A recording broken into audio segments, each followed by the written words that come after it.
시청자 여러분 안녕하세요. 여론을 수익으로 혼쭐 내드리는 돈줄 선생 이재선입니다. 자, 여러분 요즘에 굉장히 많은 일들이 있습니다. 가장 먼저 여러분들이 느낄 수 있는 게 뭐가 있죠? 너무 덥습니다. 너무 덥습니다. 이제 하반기가 되고 이제 장마도 끝났다라고 합니다. 그래서 너무 더운 날씨가 지속되고 있다. 또 습하고 덥죠. 그래서 제가 이렇게 쓱 밤에 나가봤더니 도심은 굉장히 습하고 더운데 그래도 이렇게 약간 산 쪽으로 가거나 아니면은 뭐 한강만 가더라도 조금은 낫더라고요. 약간은 시원한 바람, 그리고 이제 도심 속에 여러 가지 이제 뭐 내연기관이나 여러 가지 뭐 에어컨이나 이런 부분에 대해서 벗어나니까 조금 더 상쾌한 바람이 불긴 합니다. 그러니까 여러분들이 이런 부분을 조금 생각해 보시면 좋을 것 같고요. 자, 주식시장도 마찬가지입니다. 지금 굉장히 많은 일들이 일어나고 있습니다. 특히 오늘 굉장히 중요한 것들이 모여 있는 날인데요. 딱 이런 날 제가 여러분들께 이제 TV 앞에 서가지고 많은 것들을 좀 말씀드릴 수 있는 게 또 다행인 것 같기도 합니다. 또 큰 그림 그리는 건 또 제가 워낙 능하지 않습니까? 그래서 여러분들이 오늘 이 시간에 집중해 주신다라고 하면은 그 많은 것들, 그리고 또 복잡해 보이는 것들을 아주 간단 명료하게 정리해 드릴 테니까요. 하반기 여러분들이 준비하시는데 아주 큰 도움이 될 거라고 제가 확신하도록 하겠습니다. 자, 그래서 우리가 항상 시작을 딱 볼 때 이렇게 말씀을 드리죠. 템버거를 가야 되는데 우리의 목적은 수익을 보는 거 아닙니까, 주식으로. 그래서 여러분들이 가장 좋은 게 템버거 아니에요. 누가 봐도 2배, 3배 당연히 최고죠. 그런데 그 최고보다 더 좋은 거 2배, 3배 가면은 굉장히 기쁘겠지만 10배가 된다, 10배가 된다라면 행복해지겠죠. 여러분들이 행복하게 주식을 하기 위해서는 이렇게 높은 목표를 가지고, 그리고 충분히 실현 가능한 구체적인 계획을 좀 세워야 한다라고 항상 말씀을 드립니다. 그래서 그 구체적인 계획을 위해서 여러분들이 큰 그림을 그려야 된다. 적어도 한 분기 정도는 그리고 가야 돼요. 다들 뭐 아침, 점심, 저녁 이 뉴스만 보고 하루살이처럼 하루하루 살아가는 게 아니라 주식시장 같은 경우에는 한 달도 아니에요. 최소한 3달, 분기 정도로 보고 그리고 웬만하면 한 반기 정도 보시면 돼요. 1년은 예측할 수 있는데 중간에 변수가 너무 많습니다. 6개월 정도면은 변수가 있어도 대처가 가능한 부분이에요. 그래서 여러분들이 처음에는 한 달 정도로 잡고 시작을 하시고, 그리고 나서 한 3개월 분기로 넘어가시고, 그리고 6개월 정도까지 할 수 있다라고 하면 제가 볼 때 여러분들 주식시장에서 실패하는 일은 없을 거라 생각합니다. 그래서 시작부터 여러분들이 핵심으로 봐야 되는 거, 그 한 달, 3달, 6개월을 늘려가기 위해서는 여러분들이 핵심으로 봐야 되는 게 바로 템베거의 핵심인 트렌드다라는 겁니다. 제가 계속 트렌드를 여러분들이 알아야 된다라고 말씀드리는데 핵심은 이 트렌드라는 단어 모르시는 분이 없고 유행이라는 거 모르시는 분은 없어요. 중요한 건 뭐예요? 우리가 옷을 사거나 뭐 아니면은 뭐 취미 생활을 갖거나 할 때는 트렌드를 따라가면 돼요. 남들이 하는 거 같이 하면은 조금 더 활성화가 돼 있고 좀 더 인프라가 잘 갖춰져 있단 말이에요. 그렇게 진행하면 되는데 주식시장에서는 아니다라고 말씀드렸습니다. 남들이 하는 거 따라가면 어떻게 돼요? 이미 모두가 알고 있으면 급등한 이유고, 그럼 나는 고점에서 물량 바지를 하게 된다라고 말씀드렸어요. 트렌드는 따라가는 게 아닙니다. 주식시장에서만큼은 트렌드는 내가 앞서 나가야 된다. 먼저 체크를 해야 된다라고 말씀드렸습니다. 그래서 제가 항상 이 신대가들의 투자해법 시간에는 여러분들이 이 트렌드를 앞서 나갈 수 있도록 글로벌 시장부터 해서 여러분들이 지금 국내 시장까지 다 몰고 와가지고 어떤 섹터를 보셔야 됩니다라고 미리미리 알려드리고 종목으로 포트폴리오까지 만들어드리고 있습니다. 그러니까 여러분들이 오늘 시장 집중하시면은 굉장히 중요한 하반기 정보들, 그리고 지금 나와 있는 지표들이나 정책들에 대해서 간단히 정리할 수 있다라는 겁니다. 자, 본론으로 넘어가 볼게요. 지금 오늘 하루 종일 얘기 나오고 있을 거예요. 트럼프 BBB, 5BBB라고 하는데 이 감세안법, 이 부분이 하원을 통과하느냐 마느냐 이 얘기가 계속 나오고 있어요. 그래서 뭐 확정이냐 아니냐는 이제 미국 현재 뉴스를 저도 뭐 블룸버그부터 시작해서 계속 이제 뭐 보면서 이제 체크를 하고 있었는데, 제가 이 방송국으로 출발할 때까지만 해도 완벽하게 해결이 안 됐었습니다. 보니까 이 공화당 의원들이 전원 다 찬성을 해야지만 어떻게 또 통과가 되는 이런 상황인데 한 5명 정도가 반대표를 던진 겁니다. 그리고 8명 정도가 중간에서 투표를 안 하고 있습니다. 그래서 지금 뭐 하고 있어요? 다들 그대로 기다리시라고 하면서 설득을 하고 있다라는 겁니다. 트럼프도 잘 해결될 거다. 오늘 안에 해결될 거다. 조금 지연됐지만 해결될 거다. 뭐 적어도 뭐 내일까지는 해결해야 되니까 오늘 해결될 거다라고 하면서 사람들을 붙잡고 바지끄댕이를 붙잡고 늘어지고 있습니다. 이 정도까지 여러분들이 알고 계시면 돼요. 그런데 돌아가는 상황을 보니까 그렇게 물고 늘어지는 걸 보면은 계속 설득을 하고 있다라는 걸 보면은 가능성이 충분히 있다라고 생각하는 것 같아요. 문제가 뭐였느냐? 지금 미국에서는 관세 정책으로 인해 가지고 어떻게 되고 있어요?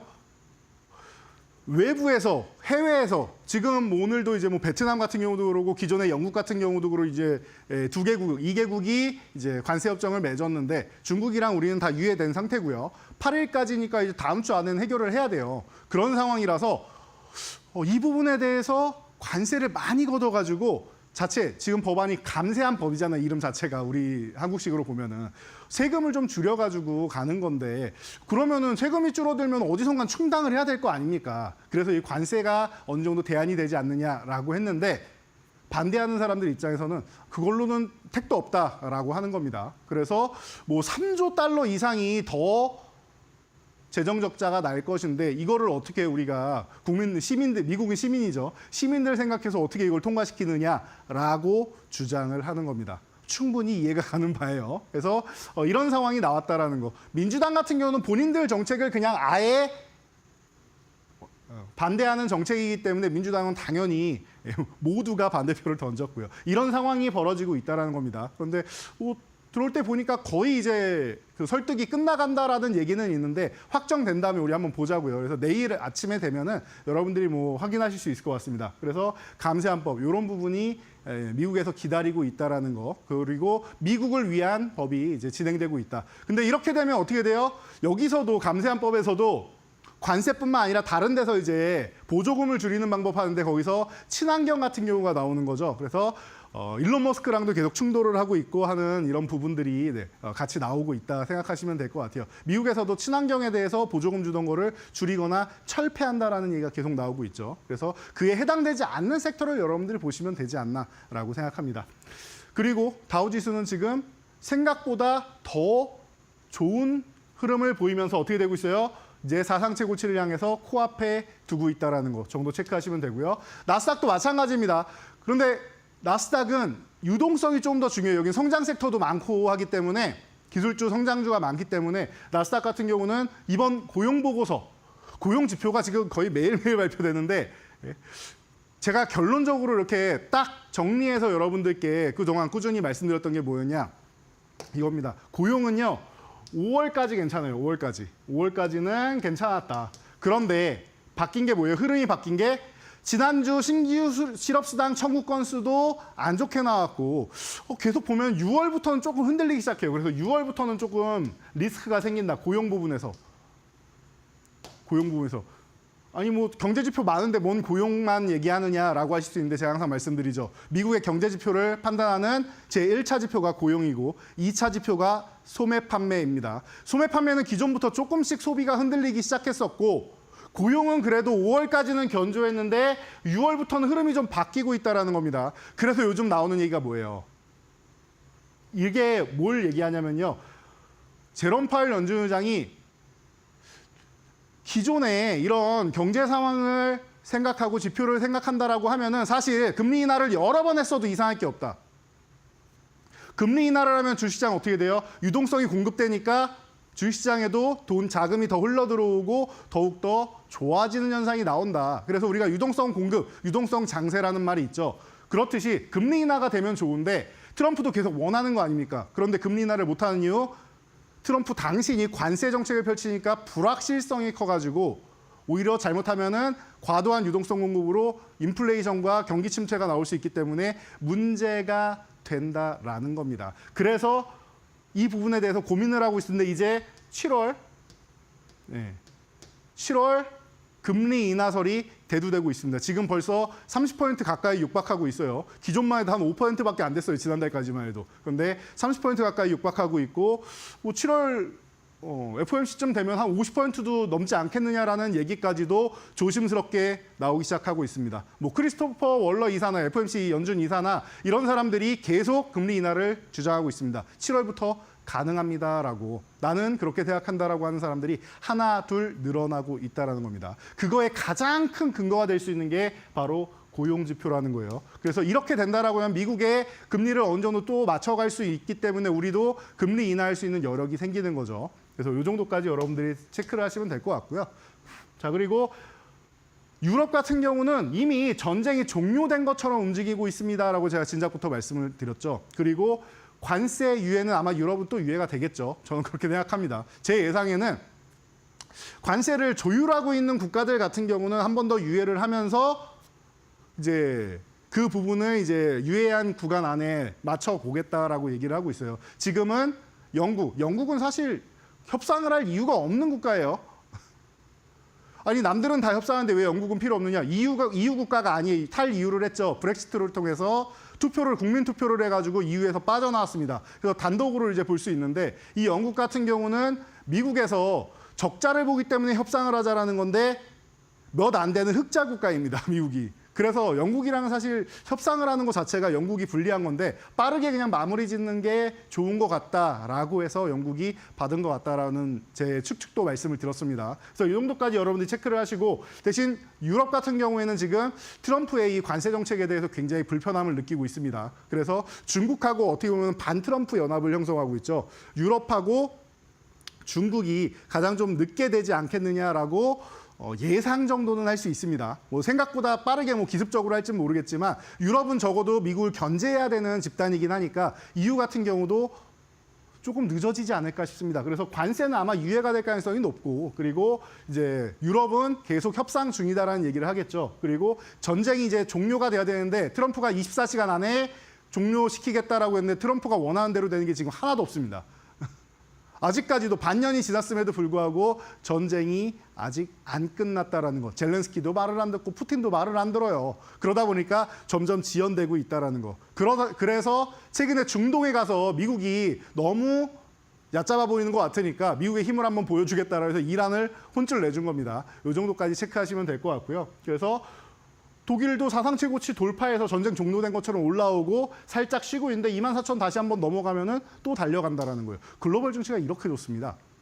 그리고 중국 같은 경우는 조용히 내수 부양책을 펼치고 있죠. 이미 90일 유예는 해놨겠다. 이미 국채 공격과 히토류 공격으로 해서 미국이 어디가 취약한지 정확하게 알고 찔렀더니 한 발 물러났다라는 거예요. 트럼프가. 그러면은 중국이랑 마지막까지 늘어지면서 협상을 하게 돼도 미국이 예전에 트럼프 1기 때처럼 압도적으로 좀 좋은 협상을 하기에는 쉽지 않다라는 정도는 여러분도 눈치를 채셔야 되는 겁니다. 그래서 중국을 뒤로 밀어놓은 거예요. 부분 협상 정도만 하고. 그러면 여기서 우리도, 그리고 우선순위로 돼 있는 게 그거 아닙니까? 원래 베트남, 그리고 일본, 그리고 한국 이렇게 1주차, 2주차, 3주차 해가지고 먼저 우선 협상을 하려고 미국이 대화를 시도했었죠. 기억하시면 돼요. 여기에 인도 정도가 좀 빠르게 협상 국가가 될 가능성이 높다라는 거 정도 생각하시면 돼서 다음 국가가 아마 인도가 되지 않겠느냐라고 나오고, 그리고 나서 뭐 일본이랑 우리나라가 이제 지정학적 리스크 때문에라도 협상을 해야 되는 입장이니까 아마 그 정도가 되지 않을까 싶어요. 그래서 여름에서 9월, 아마 여름에 될 가능성이 높지 않냐라는 얘기가 나오고 있습니다. 그래서 여름에서 9월 정도 사이 다들 예상하고 있다.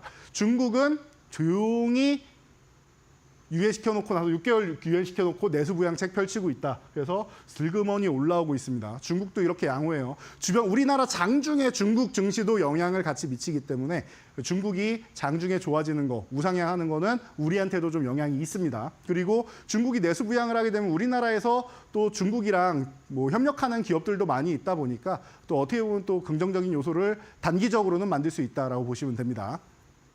자, 일본 같은 경우는 방금 말씀드렸듯이 관세 차례가 임박했다라고 보시면 돼요. 그래서 이렇게 생각해야 되는데, 최근에 나온 얘기로는 일본도 쉽지 않다라는 얘기가 나오고 있어요. 일본도 과거에 이제 트럼프 1기 시절에는 계속 일본을 좀 무시하는 듯한 이런 트럼프가 제스처를 취하고 했더니 지금 일본도 사실 굉장히 좀 심기가 좀 불편한 상황입니다. 거기다가 일본은 금리를 올려야 되는데 남들은 금리를 내리고 있으니까 금리 정책 거꾸로 가죠. 그래서 작년 8월에 엄청난 급락이 나오면서 엔캐리 트레이드 얘기 나오고 그 물량이 이제는 다 소화가 되었다라는 거예요. 그래서 그 이후에 지금 다시 한번 관세 협상 때문에 하락하고 회복을 좀 보이고 있다. 이제는 4만 포인트 넘어서 사상 최고치를 향해서 또 넘어가는 상황을 만들고 있다. 글로벌 증시가 다 이렇게 좋습니다.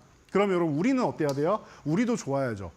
우리도 좋아야죠. 그래서 코스피 5천 좋습니다. 5천을 가기 위해서 우리도 뭐 상법 개정도 하고 뭐 다 한다는데 좋아요. 좋아요. 그래서 이제 주주의 권리를 조금 찾아주겠다라고 해서 사실 우리가 그 근무하시는 분들이 어떻게 주주총회를 참여를 합니까? 그러다 보니까 온라인 전자로 해서 주주총회를 참여하고 이런 식으로 주주의 권한을 좀 더 늘려주고 뭐 사회이사도 뭐 독립이사로 만들고 계속 이런 뭐 부분적으로 이제 개정해 나간다라고 하는데 핵심적인 부분들이 조금 빠져 있긴 하지만 앞으로 점진적으로 계속 개선해 나가면 되니까 이런 부분은 좀 긍정적으로 볼 수 있습니다. 그 시장에는. 그래서 저는 사실 상법 개정이 되면 뭐 좋지만 아직 뭐 작년부터 해서 초안 나왔던 그리고 지금 하고 있는 걸로는 좀 부족하다. 그래도 시작이 중요하다라고 했어요. 밸류업 할 때도 말씀드렸죠. 처음부터 급하게 하는 것보다는 어설프게 해가지고 확정 지어가지고 진행하는 것보다는 천천히 진행을 하고 우리는 준비가 된 게 아니다라고 했어요. 일본처럼 아베노믹스가 뭐 10년 이상 이렇게 유동성을 공급하고 나서 준비해 놓고 나서 밸류업을 한 게 아니기 때문에 오히려 좀 천천히 가야 된다라고 말씀을 드려왔고 제가 한 3년째 말씀드리고 있습니다. 오히려 천천히 가는 게 좋은 거다. 그리고 모범이 되는 기업의 이 정책이나 자체적으로 기업에서 하고 있는 것들이 있으면은 그런 부분을 롤모델 삼아다가 이렇게 하면 좋겠습니다라고 제안하는 게 차라리 낫다라고도 말씀드렸어요. 제대로 알지도 못하면서 너무 정치권에서 과도하게 마음대로 하려고 하면 안 된다라는 부분도 설명드렸으니까 이 부분 여러분들이 체크하시면 될 것 같습니다. 그래도 상법 개정안 이번에 뭐 여야가 어느 정도 합심이 됐는지 프리패스가 됐습니다. 계속 얘기하는 게 협치 얘기하고 있죠. 그래서 너와 나는 적이 아니라 우리 국민을 위해서 같이 하자라고 얘기하고 있는데 뭐 이런 부분에 대해서는 뭐 위에 정치권에서 알아서 할 일이지만 잘 국민을 위해서 이렇게 잘 진행됐으면 하는 바람입니다. 그러다 보니까 코스피도 지금 3,100까지 올라왔어요. 분명히 작년 연말만 해도 2,400포인트도 흔들리네라고 하면서 올해 상하반기 증시 목표치 할 때 2,800에서 2,900대 정도가 제일 많았습니다. 고점에 대해서. 제일 많았어요. 2,800에서 2,900이. 그런데 벌써 3,000 넘어갔죠. 그러니까 지금 뭐라고 그래요? 뭐 3,500이네, 뭐 3,700이네, 3,300이네 계속 올리고 있잖아요. 그게 바로 여러분 큰 그림을 제대로 못 그린 겁니다. 제가 작년 연말에 뭐라고 말씀드렸습니까? 11월에 분명히 투매가 나와야지 코스닥이 반등 나올 겁니다라고 말씀을 드렸고 그 이유는 신용잔고를 좀 털고 가야 된다. 외국인들이 이 상태로는 올릴 이유가 없다. 기관도 마찬가지다. 불편하다라고 말씀을 드렸어요. 그래서 그런 부분은 역사적으로 반복되는 구간이기 때문에 여러분들이 데이터만 보셔도 알 수 있는 거다. 그리고 이 사람들이 매매하는 패턴과 심리만 보셔도 알 수 있는 거다라고 알려드렸죠. 그리고 나서 12월 9일 날 정확하게 투매가 발생을 합니다. 여러분들이 블랙먼데이라고 얘기하셨던 12월 9일 날 제가 11월 달부터 말씀드렸던 게 한 달 뒤에 나왔습니다. 계속 말씀드렸죠. 제가 이렇게 말씀드리면 여러분들이 싫어하실 거 알지만 투매는 나와야 된다. 그리고 나서 주가가 이제 슬슬 이제 올라가려고 모양을 보이는데 그래도 12월까지는 사실 그렇게 세지 못했어요. 12월까지는 강하지 못한 이유가 12월 되면은 사실 이 사람들도 수익률 올해 나왔던 거 마무리 짓고 수익률 정산을 한 다음에 청산을 한 다음에 연말 보고를 해야 될 거 아니에요. 그리고 나서 그 다음에 포트폴리오를 1월부터 해서 새로 짠다라고 말씀을 드렸죠. 그러다 보니까 12월까지는 크게 수급이 움직이지는 못했다. 시장 영향력도 뭐 국내의 정치적인 상황이나 이런 부분도 녹록지 않았고 말이죠. 그래서 1월부터 해서 CES가 있는데 1월 효과가 나올 것이다. 그게 바로 어디부터 나오냐? 코스닥부터 나온다. 어마어마한 상승이 이루어냈고 2월까지 연결된다라고 말씀드렸습니다. 올해의 큰 그림이었죠. 그리고 나서 3월부터는 조정을 받아야 되는데 3월 조정이 안 나오면 4월에 엄청난 위기가 오니까 3월부터는 쉬는 게 좋다라고 말씀드렸습니다. 6월 하순부터 해서 3월에 충분히 쉬고 4월까지 바닥 찍었죠. 완성한 다음에 어디가 움직여요? 그 다음에도 코스닥입니까? 아니죠. 완성한 다음에는 저점 찍은 다음에는 코스피로 넘어와서 코스피가 움직여야 되는데 조건이 뭐예요? 코스피가 조방원 가지고는 기존 주도들 가지고는 지수를 이렇게 쭉 끌어당기기에는 좀 부족하다. 그래서 같이 움직여야 되는 게 뭐냐? 소위 말하는 밸류업 관련주, 금융지주사들. 원래 은행, 증권, 보험 이렇게 3대 이제 금융주라고 하는데 이 금융주 계열 쪽하고 이게 3월에 또 이제 배당 주는 이런 주식들도 좀 많이 있죠. 그러다 보니까 전통적으로 이제 3월 배당하는 기업들도 있고 하다 보니까 이런 쪽. 그리고 통신주가 오면 좋고 확실한 거는 지주사는 움직여야 된다라고 말씀드렸어요. 그래서 금융주, 지주사주, 그리고 통신주가 뒷받침되면 좋다. 이 정도로 말씀을 드렸는데 명확했습니다. 4월에 저점 찍고 나서 시장을 주도한 거는 조방원과 이 지주사들 그리고 금융주들이 되지 않나 싶습니다. 여러분들이 지금 느끼고 계실 거예요. 그 핑계로 삼법 개정안까지 같이 올라온 겁니다. 지금 이게 상반기 흐름이잖아요. 이해가 되시죠? 왜 이렇게 움직였는지. 이거를 이해하셔야지 여러분들이 하반기도 볼 수 있는 거예요. 글로벌 시장에서 그러면 이제 뭘 하고 있어요? 관세가 이제 하반기에는 국가 하나하나 더 늘어나면서 체결되는 국가가 늘어나겠죠. 우리나라도 그렇고 일본도 그렇고 인도도 그렇고 늘어나겠죠. 그리고 뭐 멕시코랑 이제 뭐 캐나다도 마찬가지고요. 이렇게 좀 빠르게 좀 협상이 될 수 있는 나라들이 늘어날 거고, 그리고 마지막에는 뭐 유럽이랑 이제 뭐 중국 그리고 몇몇 국가들이 남지 않을까 싶습니다. 그래서 그 정도만 이제 처리하면 되는 구간이 오는 거고, 미국에서도 우리나라 상법 개정안이나 이런 빠르게 움직이는 것처럼 감세안 같은 경우가 통과되고 있다는 거 여러분들이 생각하시면은 지금 너무나도 편안한 구간이에요. 그래서 상반기에 우리가 원하는 대로 코스피가 왔어요. 2650 넘어서 3100까지 왔습니다. 그리고 나서 제가 조금 쉬어도 되고 더 가도 되는데 형님이 먼저 이렇게 쭉 끌어당긴 다음에 앞서서 동생을 땡겨줘야 된다고 했습니다. 무슨 뜻이에요? 코스피가 먼저 간 다음에 코스닥을 끌어올려서 키높이 맞추기를 하고, 그러고 나서 동생이 앞서거니 형이 앞서거니 하면서 서로 경쟁적으로 올라가는 게 강세장의 가장 큰 특징이라고 했습니다. 거기다가 금리 인하까지 이루어지기 시작한다라고 하면은 유동성 공급까지 확보가 되면서 더욱더 좋은 시장이 열릴 수 있다. 그래서 지금 차례는 뭐다? 이제는 코스닥을 여러분들이 좀 보셔야 된다. 코스닥은 코스피처럼 너무 가파르게 올라오지 않았고요. 780까지밖에 안 올라왔습니다, 아직. 제가 뭐라고 해요? 코스피에서 2650 아래가 지하실이고 2650부터 해서 1층이다. 그래서 지금 층을 하나하나 쌓아 올라가고 있는 게 코스피다. 그래서 가파르게 올랐기 때문에 숨고르기 좀 할 필요가 있다라고 말씀을 드렸고, 쉬고 있죠. 코스닥은 뭐예요? 그렇게 가파르게 올라오지도 않고 이렇게 올라와서 살짝 기다리면서 21선도 기다리고 올라오고 있어요. 그러면은 단계별로 편안하게 올라가고 있다는 거예요. 실제로 미국장도 여러분들 작년에 잘 보시면은 다우지수가 코스피처럼 이렇게 올라왔고요. 나스닥이 이런 식으로 이렇게 올라옵니다. 그래서 제가 나스닥은 더 움직여도 되는데 다우는 조금 쉬면서 가는 게 좋습니다. 과열 구간에 들어가 있는 종목은 더 가면은 그 다음에는 푹 쉬어야 되기 때문에 쉬면서 가야 됩니다라고 말씀드린 적이 있는데, 이게 지금 코스피가 기존의 다우 그리고 코스닥이 기존의 나스닥처럼 움직이고 있어요. 그러다 보니까 이제 휴식 구간이 어느 정도 다 됐고 코스닥이 달릴 차례가 온 겁니다. 딱 하나만 여러분 보시면 돼요. 코스닥 그러면은 지금부터 좋아지는 거냐, 오늘부터 좋아지는 거냐. 오늘도 좋긴 했는데 아직 부족한 게 있어요. 아직 부족한 거. 코스닥이 가기 위해서 딱 한 조건만 되면 됩니다. 뭐 2차 전지가 가느냐 뭐가 가느냐가 아니에요. 제가 방금 유동성 말씀드렸죠. 코스닥이 아직 거래 대금이 좀 부족합니다. 코스피는 이미 10조 원을 넘어갔는데 코스닥이 아직 부족해요. 코스닥에서 일단 9조 원 넘어서 10조 원 정도는 넘어가 줘야지 된다. 두 자릿수는 나와줘야 된다라는 거. 여러분들 이 정도까지만 기억하셔도 될 것 같아요. 그러면서 정말로 강세장이 나면 뭐 14조 원도 넘어서 훨훨 날아갈 거예요. 그러니까 그 타이밍이 오기 전에 한 10조 원 수준으로 이제 쓱 붙어가는 거래대금이 늘어가는 순간이 온다라고 하면은 더욱더 적극적으로 여러분들 코스닥에 집중하면 된다라는 거예요.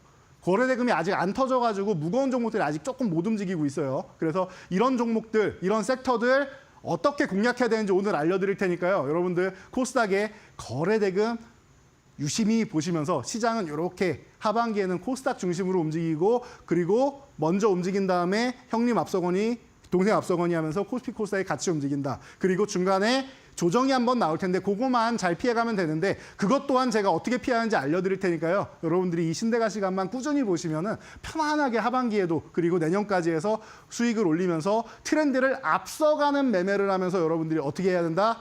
템베거 계좌를 만든다. 이미 작년부터 해가지고 몇 배의 수익을 올리신 분들이 굉장히 많이 계실 거예요. 잠시 후에 뭐 교육 받으면서 이제 천천히 검증해 나가면 되는데 그런 분들이 많이 계실 겁니다. 지금 100%는 너무나도 많고 200~300% 이상 올라간 종목도 수두룩하게 많은 상황이잖아요. 그러니까 여러분들이 이 시간만 집중하셔도 충분히 좋은 종목들 그리고 좋은 큰 그림 얻어갈 수 있다. 섹터에 관련된 부분만 여러분들이 정확하게 잡고 가서 내가 매수해야 되는 종목들 그리고 내가 매도해야 되는 종목들만 구분할 줄 알아도 시장에서 승자가 되는 건 어렵지 않습니다. 오늘 제가 그렇게 알려드릴 테니까요. 여러분들 잠시 물 한 모금 탁 드시고 나서 바로 집중해서 섹터 교육 진행해 보도록 하겠습니다.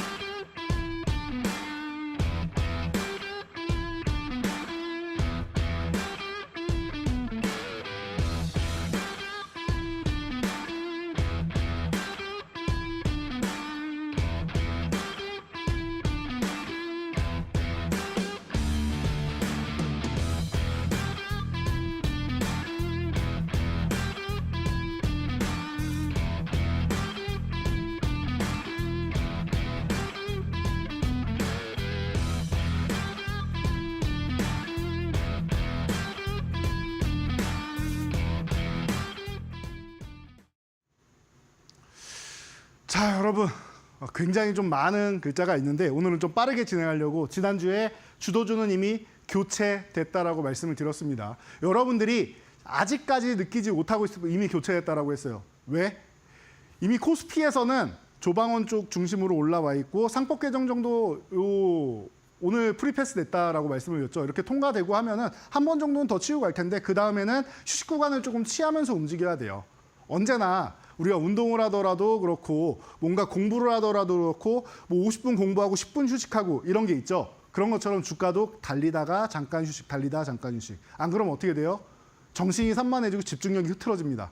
운동 같은 경우는 과도하게 하면 부상을 입습니다. 그렇기 때문에 주식도 마찬가지다. 기존에 조방원이 쭉 당겨주고 지주사 관련주들이 쭉 당겨줬다라고 하면 마지막에 한 번 더 이제 올라갈 자리는 있는데 그렇게 올라간 다음에 휴식을 좀 취할 수 있다. 혹은 지금부터는 급등 흐름이 아니라 천천히 이렇게 파동을 그리면서 이렇게 움직이면 되잖아요. 이렇게만 가는 게 아니라 지금 이렇게 움직였잖아요. 지주사주. 근데 이런 식으로 움직이면 되잖아요. 이렇게 편안하게. 이렇게 움직이면 파동을 우리가 알고 있는 이 파동대로 움직이면 돼 있죠. 상승했다가 쉬었다, 상승했다가 쉬었다. 이렇게 움직이면 됩니다. 그러니까 이런 부분을 여러분들이 생각하시면 돼요. 그리고 코스닥은 이제 780을 돌파했고 상승 초입이라고 했어요. 780 아래가 지하실이고 780 위에가 이제 1층이다. 이제 막 1층 도달한 거예요. 어두컴컴한 지하실에서 이제 막 빛을 보기 시작한 겁니다. 그래서 아유 눈부셔 하고 이러고 적응하고 있는 거예요. 780 위에서. 그렇게 해서 잠깐 휴식을 취하고 이제 그러면은 또 나도 올라가 볼까 하고 올라가야 되는 자리입니다. 그래서 제가 이 정도만 여러분들이 정리를 하셔도 될 것 같아요. 이 보드에 있는 딱 한 판, 요것만 여러분들이 알고 계신다라고 하면은 하반기는 제가 볼 때 너무 편안할 것 같습니다.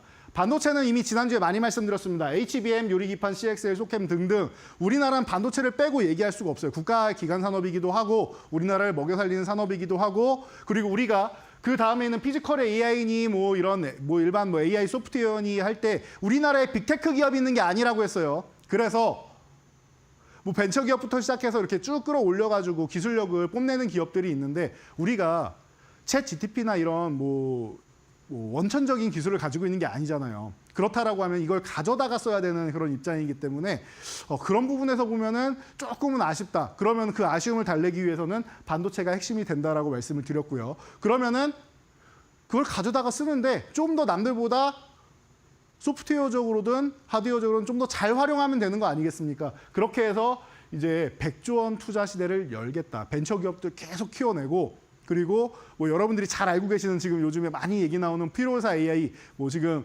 대통령께서 이제 뭐 방문도 했고 했다라고 얘기가 많이 나오죠. 그리고 뭐 그의 라이벌이라고 할 수 있는 뭐 리벨리온도 있고 많은 기업들이 비상장 주식이라고 해서 모르셔도 됩니다. 많은 기업들이 있습니다. 이런 기업들을 더 키워내겠다라는 거예요. 그래서 이런 부분을 좀 잘 여러분들이 체크하시면 될 것 같고 그리고 이게 피지컬 AI 하면 여러분들이 딱 떠올라야 되는 게 뭐예요? 로봇 관련주들 떠올라야 됩니다. 스마트 팩토리, 로봇 이런 쪽 떠올라야 되니까 해당 관련주들 보시면 된다라는 거예요. 이쪽도 제가 꾸준히 여러분들께 알려드려 왔다라는 거 체크하실 거예요. 그리고 2차 전진주가 살아나느냐 이 부분에 대해서 궁금해하시는 분들 굉장히 많을 거예요. 요즘에 바닥에서 한 번씩 이렇게 튀어오르죠. 오늘 같은 경우는 순환 매식으로 쓱쩍 올라오고 이런 모습 보이는데 요거 여러분들이 좀 중요하게 보실 수 있는데 2차 전지주 살아날까? 보유하고 계신 분이 너무 많아요. 개인 투자분들 중에서. 근데 제가 작년에도 이렇게 말씀드렸습니다. 전기차 캐즘. 맞아요. 캐즘인데 이게 우리나라 한정으로 굉장히 강력한 캐즘이 되는 거고 실제로 중국은 호황이다. 그리고 중국은 유럽까지 진출해 있고 미국도 진출해 있고 이 진출돼 있는 국가들에서 굉장히 가격적으로 메리트를 선사하고 있다. 판매량이 점점 늘어나고 있다라고 했습니다. 이런 부분을 여러분들이 알고 가셔야 돼요. 그래서 유럽 같은 경우는 실제로 판매량이 계속 늘어나고 있죠. 테슬라는 어떻게 보면 정치적 이슈, 트럼프의 진영에 있었다라는 이슈 때문에 테슬라 판매량 급감하고 있고 인도량도 계속 줄어들었다라는 거 오늘도 발표됐죠. 실망스럽다라고 나와 있는데 그러니까 어떻게 보면은 정치적인 쇼로 이 머스크하고 이제 트럼프하고 이제 치고받고 하는 거 아니냐라는 그런 이제 음모론적인 시각도 만들 수 있다라고도 제가 말씀을 드렸습니다. 테슬라 주가가 너무 높기도 하고 좀 내려와야지 또 사니까요. 그런 부분도 있고 하니까 이렇게 정치적인 부분을 이제 기업하고 떼내기 위해서 나오는 이제 과정일 수도 있다라고 말씀드렸는데 그건 나중에 뭐 결과적으로 보면은 나오지 않을까 싶고요.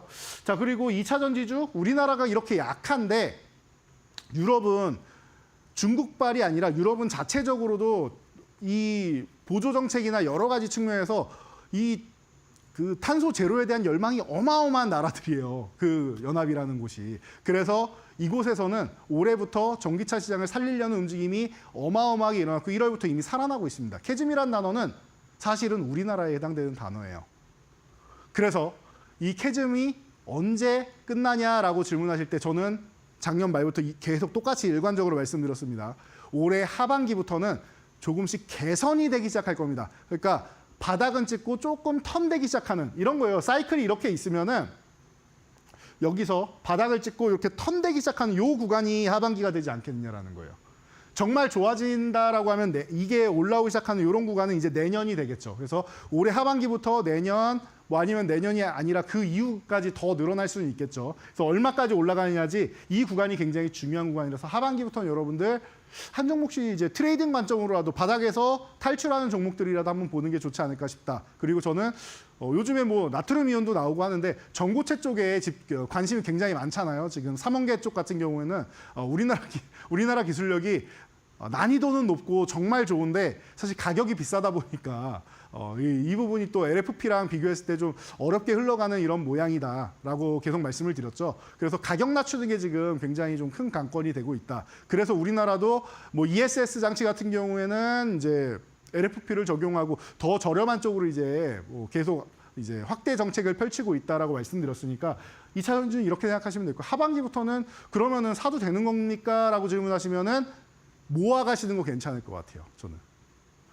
하반기부터는 충분히 좋을 것 같아요. 제가 최근에도 뭐 이수 스페셜티 케미컬이나 이런 종목도 소개해드렸는데 충분히 가능할 것 같습니다. 저는 그렇게 보고 있습니다. 작년 말부터 꾸준히 말씀드렸던 그 시기가 드디어 하반기가 됐죠. 이제 온 겁니다. 여러분들 눈앞에 찾아온 거니까 이제는 2차 전지주도 대신 이게 내 포트폴리오에 이만큼 가득 채워져 있으면 안 돼요.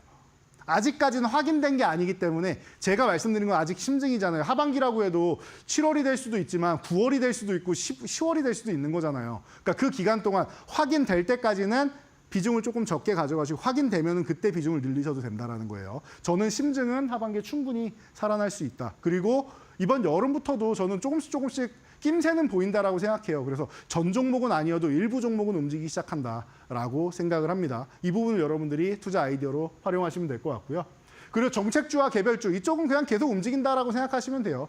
대표적인 정책주다라고 하면은 사회적 현상 보시면 된다라고 했어요. 뭐 계속 나오는 뭐 취업 관련된 부분. 우리나라는 뭐 청년 정책만 어마어마하게 좋아하죠. 사실 중장년들도 힘든데 청년분들만 어마어마하게 중요시 여기는데 뭐 그러다 보니까 또 이제 뭐 저출산 얘기 나오고 하죠. 저출산 얘기 나오고 그리고 청년들 중심으로 막 정책을 펼치다 보니까 또 인구 고령화 나오니까 또 고령화 정책도 펼쳐드려야 되는 거고 그래서 여러 가지 이런 사회적 현상에 대한 문제점들도 같이 움직인다. 트렌드는 AI 그리고 인구 고령화나 미용이나 이런 거는 지금 사회적 현상에 해당된다라고 생각하시면 될 것 같아요. 이렇게 보시고 여기에 또 관련돼서 의료나 이런 바이오나 의료 AI 이런 쪽 많이 말씀을 드리죠. 이게 앞으로 트렌드가 될 수밖에 없고 인구 고령화 사회가 되고 하면은 자연스럽게 지금은 아직 정복하지 못한 암부터 시작해서 난치병이나 이런 부분을 점점 해소해 나갈 수 있는 이런 방법을 찾게 되어 있습니다. 자연스럽게 개별주하면 가장 먼저 떠오르는 게 바이오주인데 이런 쪽을 여러분들이 항상 유심히 관심 갖고 관찰해야 된다라는 겁니다. 그래서 이 딱 보드 하나, 이 한 장만 있어도 여러분들이 충분히 올해 하반기를 이겨낼 수 있다. 이끌어 나갈 수 있고 앞서 나갈 수 있다라는 거예요. 2차 전지도 지금부터 천천히 수익금 날 때마다 조금씩 모아난다라고 하면은 충분히 좋아질 수 있는 거고 반도체는 기본적으로 여기선 수익이 정말 많이 나실 거라고 저는 생각하고 있고요. 피지컬 AI, 뭐 로봇이나 이런 쪽도 당연히 마찬가지고요. 코스닥은 이쪽에 비율이 굉장히 높습니다. 그리고 미용이나 뭐 이런 엔터 콘텐츠 이런 부분도 계속 나오는 관세를 피하는 이런 방법 중에서 이제 한한령 해제 관련주나 엔터 콘텐츠, 미용 이런 쪽 많이 말씀을 드렸죠. 어떻게 보면 뭐 최근에 실링콘2나 이런 종목들도 미국에 조금 덜 팔아도 유럽이나 이런 쪽이 너무 많이 팔아가지고 오히려 실적이 더 좋아졌다라는 얘기 계속 나오고 있잖아요. 유럽, 중동이 또 K컬처가 굉장히 활발하게 일어나는 곳이기 때문에 이런 걸 여러분들이 잘 생각하시면은 투자 아이디어는 굉장히 쉽고 편하게 흘러간다라고 생각하시면 될 것 같습니다.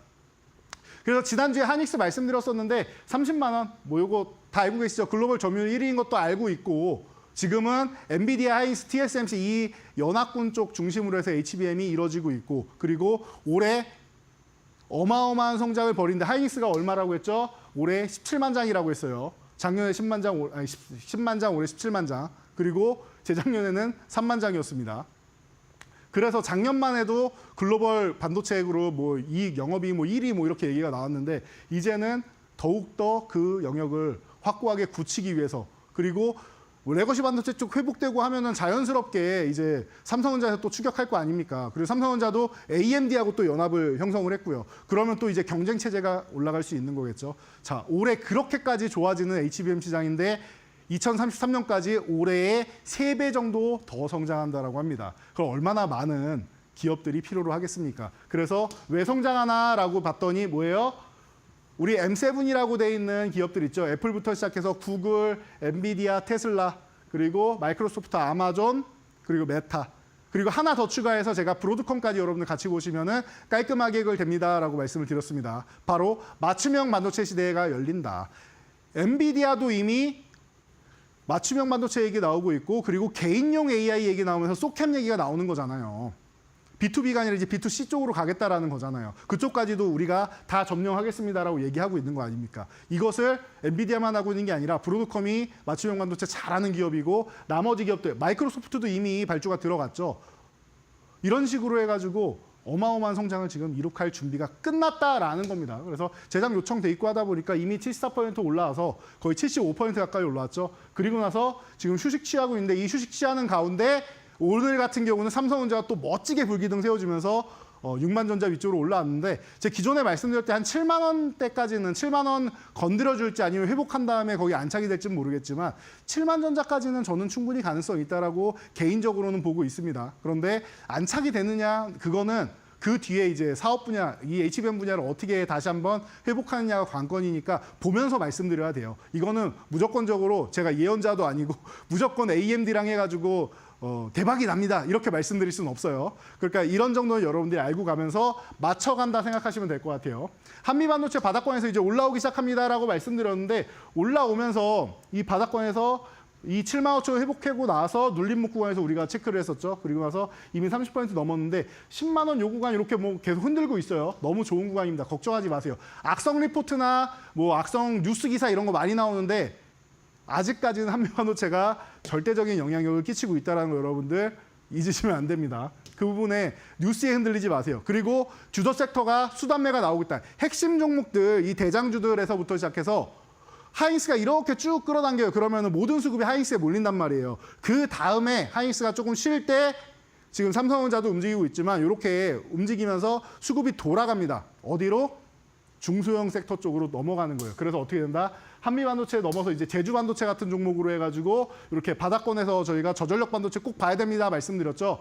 작년 말에도 여러분들 교육시켜드려가지고 이 종목이 100% 이상 수익이 났었는데 그리고 나서 지금 또 45.6%가 올라온 상황입니다. 이 종목이 제가 항상 말씀드리는데 휴식 구간이 나오면 또 보셔야 된다라고 항상 뭐 체크하시면 될 것 같고 왜냐하면 주도 섹터들은 쭉 올라간 다음에 휴식, 쭉 올라간 다음에 휴식을 계속 반복한다라는 거예요. TLB도 마찬가지입니다.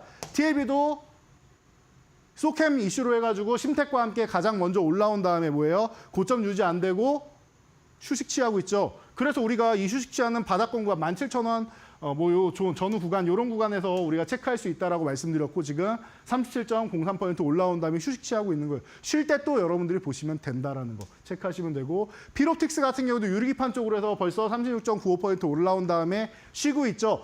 이렇게 보는 거예요. 올라갔을 때 고점 부근에서는 저희가 이렇게 선 그어드리니까 요거 선 그어드린 부근 갔을 때 매수세가 약해지면은 절반이든 뭐 3분의 1이든 분할 매도라도 조금 시전해서 비중을 조금 줄이고 가볍게 만들어 놓고 그리고 휴식 구간 나면 이런 구간에서 다시 사는 거예요. 오늘 같은 경우 얼마나 좋습니까? 어제 오늘 이런 구간 좋은 거예요. 제가 어제가 좀 기회가 되지 않을까 싶다라는 말씀도 많이 드렸는데 이런 거입니다. 이렇게 해서 여러분들이 체크하시면 되고 그래서 이제 여러분들 포트폴리오를 완성할 시간이 왔는데 먼저 두 종목 체크해 드릴게요. 반도체주 섹터를 알려드렸으니까 반도체 쪽에서 봐야겠죠. 첫 번째 반도체주 뜸들이지 않고 바로 알려드릴게요. 가온칩스입니다. 자, 가온칩스는 삼성 이제 DSP 쪽에 이제 확실히 이제 뭐 입점이 돼 있는 이런 기업이다라고 볼 수 있고 현대차에서도 삼성 자율주행칩 작년에 프로젝트에 입찰을 했죠. 여기에 가온칩스랑 이런 쪽이 다 모여가지고 뭐 회의를 하고 했습니다. 이런 부분 여러분들이 알고 계시면 되고 ARMM 올해의 디자인 전문가 파트너 쪽으로 해가지고 이렇게 2020, 2021, 2023 이런 식으로 해서 계속 나온다. 최고의 기업이다라는 거 여러분들 체크하시면 될 것 같아요. 그래서 이렇게 보시고 그리고 지금 현재가 47,700원에 여러분들이 매수하셔가지고 올라가는 건 어렵지 않아요. 제가 여기 싹 적어드렸으니까 여러분 적으시면 될 것 같습니다. 목표가는 10만 원이고 44,000원 이탈하면은 리스크 관리하시는데 리스크 관리는 사실 크게 의미가 없는 구간인 것 같아요. 너무 바닥권이라서 10만 원까지 본다라고 생각하시면 될 것 같고요. 자, 유리기판주. 자, PI 쪽 한번 보실 만할 것 같아요. 제가 계속 말씀드린 게 이제 뭐 피롭틱스라든지 아니면은 램 테크놀로지라든지 뭐 HB 테크놀로지, 캠트로닉스, 뭐 JNTC 이런 전통적인 종목들을 많이 말씀을 드렸었는데 뭐 신규 상장주라서 사실 기존에는 신규 상장주는 잘 안 건드립니다라고도 말씀드리죠. 어느 정도 이제 기술적인 부분이 나오고 나서 그리고 물량 소화가 되고 나서 봐야 됩니다. 말씀드렸는데 이제는 좀 볼만한 것 같아요. 삼성전자가 유리판 진출합니다라고 할 때 최고의 기대감을 만들면서 시너지가 나온 종목이고요. 이 종목이 사실은 AI 비전검사 쪽으로 해서 뭐 이렇게 보시면 됩니다. 머신러닝이 이렇게 진행되고 나서 그 데이터를 수집해서 솔루션에서 분석을 하죠. 그런 분석 솔루션을 공급한다. 그리고 2차 전지 솔루션 같은 경우도 이제 분량이나 이런 부분을 뭐 체크하고 할 때 이 기업 걸 쓴다. 그래서 우리나라 배터리 3사, 테슬라, BMW, GM 등등 많은 기업들이 쓰고 있다라는 거 체크하시면 될 것 같습니다. 자, 그래서 지금 9,900 거의 10,000원 전후 구간에 있는데 뭐 편안하게 보시면 될 것 같고요. 위쪽으로도 올라갈 때 여러분들 제가 가격 보시면 알겠죠. 15,000원 굉장히 높은 구간을 설정해 드렸어요. 50% 이상인데 충분히 가능성이 있는 기업이고요. 그리고 아래로 내려가도 이 종목도 마찬가지예요. 아래로 내려가면은 만약에 요 하단 구간 이탈한다라고 하면 7,500원까지 다시 산다 생각하시면 되고 아니면 10,000원 회복할 때 다시 산다 생각하시면서 리스크 관리 정도만 간단하게 하시면 되는 기업이니까요. 편하게 보시면 될 것 같습니다. 그래서 이렇게 반도체 섹터 다시 한번 알아봤는데 볼 종목들이 너무 많으니까 여러분들이 좋은 종목들 제가 알려드릴 때마다 조금씩 담아서 모아가시면 정말로 하반기에 큰 도움이 되지 않을까 싶고요. 그리고 나머지 섹터들 있죠. 여기서 우리가 개별주 섹터 뭐 이런 쪽을 또 보긴 해야 되는데 이 부분은 잠시 후에 제가 잠깐만 한 호흡 쉰 다음에 여러분들 포트폴리오 완성까지 다이렉트로 진행해 드릴 테니까요. 여러분들 숨 한 번 돌리시고 딱 5분만 집중해 주시기 바랍니다.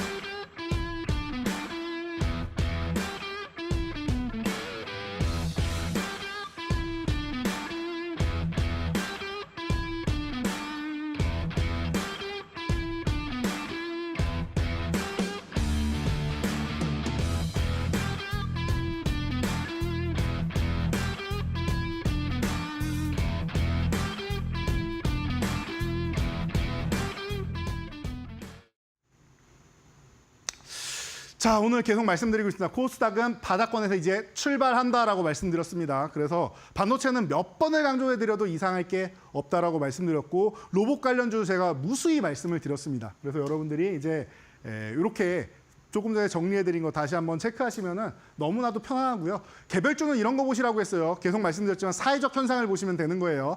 정책이나 이런 부분도 다 사회적 현상에서 벌어지는 거다. 새로운 게 나오는 게 아니에요. 우리가 이미 알고 있는 것들인데 평소에 신경을 잘 안 썼던 것들 혹은 못 썼던 것들, 이런 부분 통해서 여러분들의 일상생활 통해서 주변을 둘러보면 나올 수 있는 것들이다. 그래서 제가 작년 12월 9일에도 정확하게 12월 6일, 12월 9일 연속으로 말씀드렸어요. 금요일, 월요일. 투매가 이제 나올 것 같은데, 투매가 나왔어도 이상할 게 없는데 여러분들이 이 종목을 보셔야 됩니다. 라고 말씀드리면서 바닥권에서 가장 길게 봐도 좋은 종목입니다라고 말씀드렸던 SMG엔터가 실적 턴어라운드까지 되면서 760%가 올라왔습니다. 텐베가 얼마 안 남았죠. 그런데 10만 원 구간에서는 여러분들 욕심부리지 마시라고 했습니다. 10만 원 우리가 원하는 가격까지 왔으니까 이 구간 오면은 욕심부리지 말자라고 말씀드렸으니까 체크하시면 되고, 자, BHI 같은 경우도 마찬가지. 이 종목도 작년에 마켓디너 2부 시간에 제가 10시 방송, 마지막 방송을 하면서 여러분 제가 이제 고정으로 나누는 건 마지막 시간입니다. 큰 선물 하나 드릴게요. 꼭 물량 뺏기지 말고 들고 가세요. 중장기적으로 여러분 너무 큰 수익 줄 겁니다. 라고 말씀드렸는데 바닥에서 사고 벌써 250% 가까운 수익. 그러니까 아직 안 끝났습니다. 더 움직일 테니까요. 휴식 구간 이후에 여러분들이 보시면 될 것 같고, 인벤티지랩도 우리 비만 치료제, 저도 요즘에 운동을 좀 열심히 하면서 이제 살을 좀 빼보려고 하는데 자, 이 부분에 여러분들 체크를 해보시면은 바닥권에 이렇게 내려와 있는 구간에서 우리가 비만 치료제 가장 중요하다 말씀드렸죠. 흡수율이 안 돼서 경구용 치료제가 좀 어려워요. 위고비를 흡수용으로, 이 경구용으로 만든 게 리벨서스인데 흡수율이 0.33밖에 안 된다라고 합니다. 그래서 문제가 됐는데 74배의 놀라운 효과를 끌어냈다라고 합니다. 그래서 319%라는 멋진 상승률을 보였죠. 이런 식으로 여러분들이 사회적 현상에 대해서 그리고 우리 실생활에 대해서 보시면은 종목들을 아주 편안하게 볼 수 있다는 거 체크하시면 될 것 같아요. 자, 그래서 여러분들 오늘 배웠던 이런 종목들 중에서 2차 전지주 제일 궁금해하실 텐데 제가 숨어있는 종목들 하나씩 뽑아드릴게요. 자, 대주전자재료. 사실 숨어있다라고 하기에는 제가 말로만 시간에도 말씀드리고 여러분들께 기존에도 수차례 강조해드렸던 종목입니다. 바닥권에서 턴될 때 전고체가 움직이고 그리고 실리콘 응급제 쪽이 움직인다. 그리고 실리콘 응급제의 대장주는 이 종목이다. 캐즘에도 불구하고 작년에 실적이 엄청나게 성장했는데 우리나라나 캐즘이지 해외는 아니라고 했어요. 해외 매출 비중이 87%입니다. 무역의 날에 7천만 불 수출의 탑을 수상한 종목이기도 하죠. 해외 매출 비중이 좋으면 그만큼 리스크가 적다라고 생각하시면 될 것 같아요. 그래서 지금 74,000원인데 제가 1차 목표치를 12만 원까지 여러분들 설정해드렸어요. 굉장히 높죠. 오늘 대부분 종목들이 다 50% 이상인데 저는 2배 이상, 3배 이상 가도 이상할 게 없는 종목들이 많다라고 생각해요. 그래서 여러분들께 바닥권에서 포착할 수 있는 종목 설명드리는 거니까 지금 구간부터 여러분 계속 모아가시면 되고, 오늘 첫 양봉 나왔는데 거래대금이 조금 부족하니까 거래대금 한 번 더 붙여주면서 양봉 하나 세워주는 이런 모양 나오면 아주 나이스하다라는 거까지만 알고 가시면 됩니다. 자, 그리고 마지막 종목도 한번 봐야 되는데 이번에 2차 전지주 중에서 여러분들이 소재 쪽 우리나라는 많이 보잖아요. 보통 양극재 제일 많이 보시죠. 보통 에코프로 BM이나 아니면 LNF나 아니면 코스모신 소재나 등등해서 이런 쪽, 그리고 이제 뭐 조금 전에 뭐 말씀드린 뭐 대주전자재료니 아니면은 엔케미니 뭐 많은 쪽, 이렇게 소재 쪽을 많이 보시는데 장비주도 한번 볼만해요. 제가 방금 대주전자재료도 해외 매출 비중이 87%입니다 말씀을 드렸는데 PNT 같은 경우도 마찬가지예요. 국내 매출 비중이 5%밖에 안 됩니다. 다 해외로 나가요. EU가 지금 좋아지고 있다 말씀드렸는데 EU가 지금 40%고 미국 30%, 중국 14%입니다. 중국에 너무 의존하지 않는다라는 것도 좋아요. 중국에 우리나라보다 많이 매출 비중이 높지만 중국 중심이 아니다라는 것도 좋습니다. 그러니까 여러분들이 보시면 되고, 작년에 매출 당연히 급증했고 영업이익도 100% 이상 올라간 기업입니다. 올해도 당연히 좋고 오늘 첫 양봉이 나왔으니까 관심 가져보시면 될 것 같고요. 자, 1차 목표치는 5만 원 지금 보이시는 상단 부분을 보시면 되고 여러분들 편안하게 지금 첫 양봉 나왔을 때부터 보시면 된다라고 체크해 드리도록 하겠습니다. 자, 여러분 오늘도 숨가쁘게 달려왔는데 오늘은 글로벌 시장과 이런 정책 같은 부분에 대해서 여러분들과 함께 좀 얘기를 좀 길게 나눠봤습니다. 이 부분이 여러분들의 하반기를 이끌어 나가고 여러분들 포트폴리오 구성해 나가는 데 가장 중요하다고 생각해서 길게 설명드렸으니까요. 여러분들이 오늘 이 방송에 나온 내용 잘 기억하셨다가 내년까지 해가지고 제가 말씀드린 10백억 꼭 달성하시고 모두 함께 웃을 수 있는 계좌 행복한 투자하시기 바랍니다. 저는 지금까지 돈줄 선생 이재선이었습니다. 감사합니다.